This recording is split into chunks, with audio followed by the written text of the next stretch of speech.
The follow-up to Ghostrunner is here, and in it, we have a sequel that is bolder, as well as fixing some of the issues of the first game, but it doesn't quite feel as slick and ninja smooth compared to the original.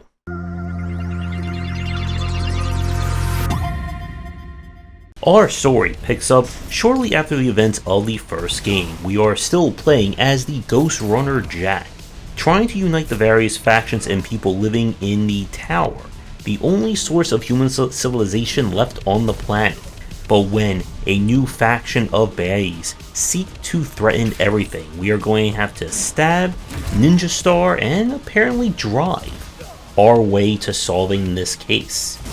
Just like the first game, this is all about very high speed, very challenging combat. Everyone, including the player, can only take one hit normally, and it sets up rooms to be this challenge of a combat puzzle to figure out the perfect flow from enemy to enemy, dealing with them all without taking a hit. And you want to do this as stylishly and causing as much visceral destruction to the enemies as you can. Now, the basic systems from the first game make their return. You have a progression of unlocking new passives as well as kind of like super moves. The kind of meta progression or upgrading system is a lot easier to understand, with basically a set of different columns on your motherboard that you can fill with chips that will affect or give you new perks. And these perks once again range from being nice quality of life to potentially game breaking to something you want to create a funky little build in the game itself. The aesthetics and graphics are once again well done with some beautiful environments, although I would say that the general character models still look a little bit flat when they're just standing around talking. And the combat still pops in terms of the flow, as I said earlier.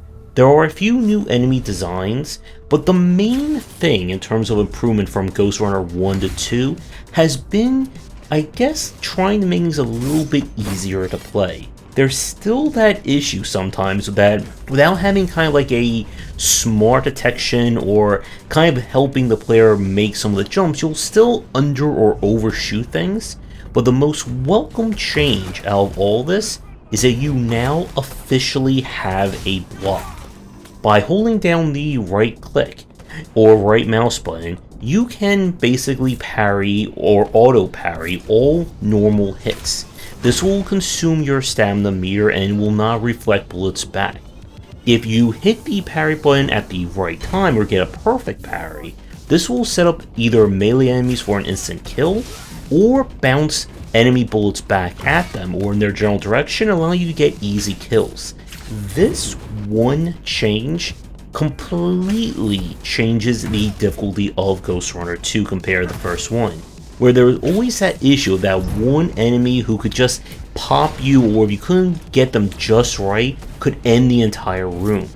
Now you have an adequate defense, and it does truthfully make the game easier in that respect, but you are still going to be fighting large rooms of many enemies of all shapes and sizes, each with their own unique rules for how you're going to deal with them. Or you could do what I do and just use giant death laser and sometimes sweep across the entire room, killing everyone. In terms of new movement tech or new abilities in that front, the game introduces several new powers over the course of the run, and you can swap between them at any time and use them provided you have energy. They are both used for general combat as well as puzzle solving. One of my favorites is being able to activate your stealth to create a kind of shadow clone that you can then use to get around all the enemies and then start slashing them when they least expect it. And again, you'll have access to more special abilities and so on as you go through it. As a new twist, there are now mini bonus challenges that you'll compete to complete in the highest score or best time to get additional chips, bonus points, and of course bragging rights. And the game even features a kind of sub-game of a quasi-roguelike mode, where you'll once again explore the digital world, and you'll have to pick from various perks and do things from room to room. It's a very interesting mode, and it's probably one of the better additions in terms of brand new content that Ghostrunner 2 has. So if we leave it all at this, Ghostrunner 2 is definitely a bigger and more successful sequel, and does what a sequel should do in terms of growing the game and removing the pain points of the original. However, there is still one nagging issue that this game has, and that occurs at about the 50% mark.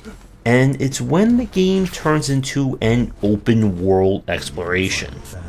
Once you kind of get past the opening of the game, you'll be treated to a cyber bike that will allow you to explore the wasteland outside the tower.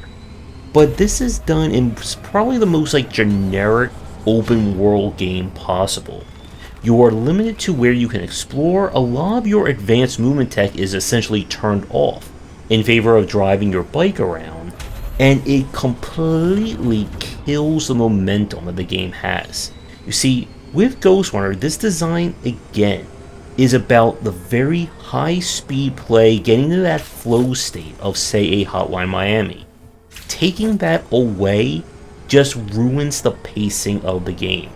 And this area is not short either. You'll have to explore all over a massive map, trying to complete various objectives. And the whole kind of cyber bike driving segments just felt like they went on way too long for a game that's supposed to be, again, about putting the player in a room with lots of enemies, letting them just go at them, and killing them all or dying if they fail. And it is, again, it's not enough to doom this game, but it just feels like such a tonal and gameplay shift that it just kind of makes the middle of the game drag on far too long. So with that said, I would still recommend Ghostrunner 2. Again, it still has some very fantastic combat, and when it's firing on all cylinders, it's still a phenomenal action game. But I hope if we do see the return of Jack or another Ghostrunner at some point, they can leave the motorcycle keys at home and stick with the whole cyber ninja slicing, jumping, and more slicing gameplay. And with that, I would like to thank the developers for giving me a press key to check this one out. You let me tailor your game for a future video, of course, do all that reaching out. That's going to do it for today's video. Thank you so much for watching. Be sure to do the YouTubing stuff people tell you to do. If you're interested in more of my thoughts on design, check out my books wherever they are sold. Visit our Discord and Patreon, and come back for daily discussions on game design here, and on game wisdom, where you some of the art and science of games.